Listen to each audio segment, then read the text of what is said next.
During a family vacation, my parents told me to sleep on the couch so my brother could have my bed. I smirked and said that's funny because I booked the penthouse suite. Their faces dropped when the hotel manager announced, "I never intended for things to play out like this."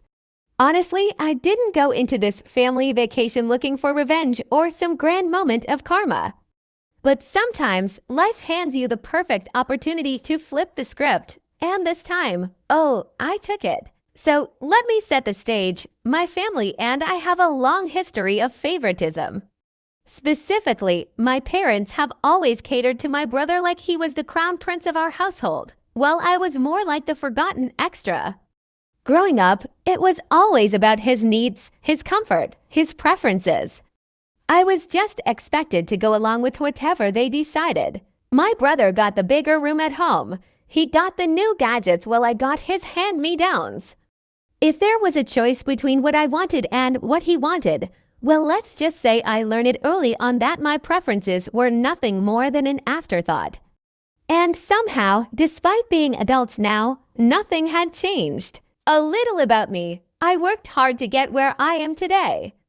Unlike my brother, who had everything handed to him on a silver platter, I had to build my career from the ground up. I put myself through school with scholarships and side hustles, worked insane hours, and invested wisely. I climbed the corporate ladder, and eventually, I broke into the hospitality industry.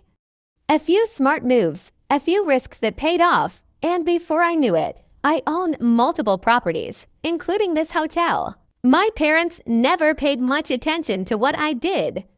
To them, I was just the independent one, the one who didn't need help. Meanwhile, they coddled my brother, ensuring he never faced a real challenge in his life. He lived off their money, floated between jobs, and never had to worry about a thing. And yet, they still treated him like he was more important. This vacation was supposed to be a fresh start. My parents insisted it was about family bonding, a way to reconnect since we'd all been so busy with our lives. I hesitated at first, but then I thought maybe it won't be so bad. Maybe, just maybe, things would be different. Spoiler alert, they weren't. We arrived at the hotel late in the evening after a long flight. Everyone was tired, and I was just looking forward to crashing into bed. But the moment we got our room assignments, my mom turned to me and casually said, "Oh, honey, we decided that your brother should take the bed. You can sleep on the couch," like it was the most natural thing in the world. Like this decision was just a given. I stared at her for a moment, waiting for some kind of follow-up. Maybe a just kidding, maybe a we can talk about it, but no. My dad was already nodding along, and my brother, he smirked.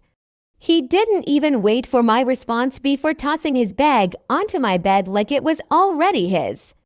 And that was it. I felt that old, familiar frustration bubbling up. The years of being overlooked, of being treated like my comfort didn't matter, of being expected to just deal with it. But this time, I wasn't going to just roll over and accept it. Instead of arguing, I let out a small laugh. Not out of humor, but out of sheer disbelief. Then I smirked and said, "That's funny because I booked the penthouse suite." Silence, dead, silent. My mom blinked at me like I'd just spoken another language. My dad's face twisted in confusion. My brother, my golden child brother, suddenly didn't look so smug. "What are you talking about?" my mom asked slowly. I just shrugged. "I booked the penthouse suite. It's mine.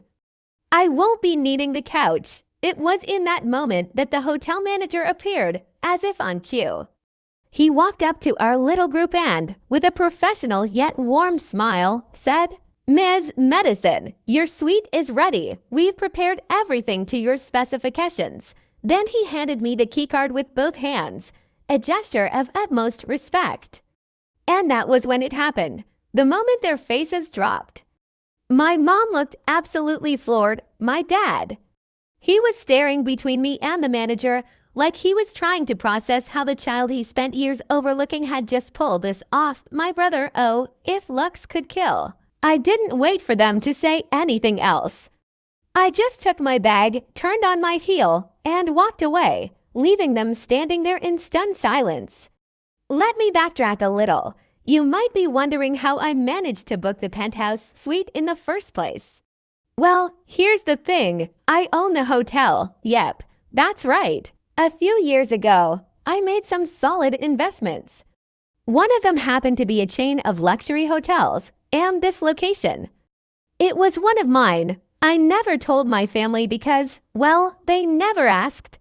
They never really paid attention to my career beyond the occasional, "Oh, that's nice, dear." So when my parents suggested this vacation and chose this hotel, I saw the perfect opportunity. I let them book whatever rooms they wanted because I already had my reservation in place. The penthouse suite, the best room in the hotel. And now it was time to enjoy it. The suite was everything I could have dreamed of and more. Floor-to-ceiling windows overlooking the city skyline, a private hot tub on the balcony. A massive king-sized bed with pillows so plush they felt like clouds. Complimentary champagne, top-tier room service, the works. As I sank into the ridiculously soft mattress that night, I couldn't help but smile. The best part, the next morning, I made my way to the hotel's luxurious breakfast lounge, where VIP guests dined separately from the general crowd. And just as I was sipping on my freshly brewed coffee, my family arrived. They didn't see me at first. They were too busy talking to the hotel manager. Or rather, my hotel manager. Yes, sir, he was saying to my dad, loud enough for me to hear. Ms. My last name is one of our esteemed VIP guests. In fact, she's the owner of this establishment. Cue absolute shock. My mom looked like she'd just seen a ghost. My dad's mouth opened and closed like a fish out of water. My brother, oh, he was livid, embarrassed, and livid. And me, I took a slow sip of my coffee, savoring the moment. Then I caught my mom's eye, smiled, and waved. She hesitated, then slowly made her way over. Honey, she started hesitantly. Why didn't you tell us? I raised an eyebrow. Tell you what? That you own the hotel, my dad blurted out. I shrugged, feigning innocence. Oh, I don't know. Maybe because you never really asked about my career. You just assumed I'd always be the one stuck on the couch. The guilt on their faces was priceless.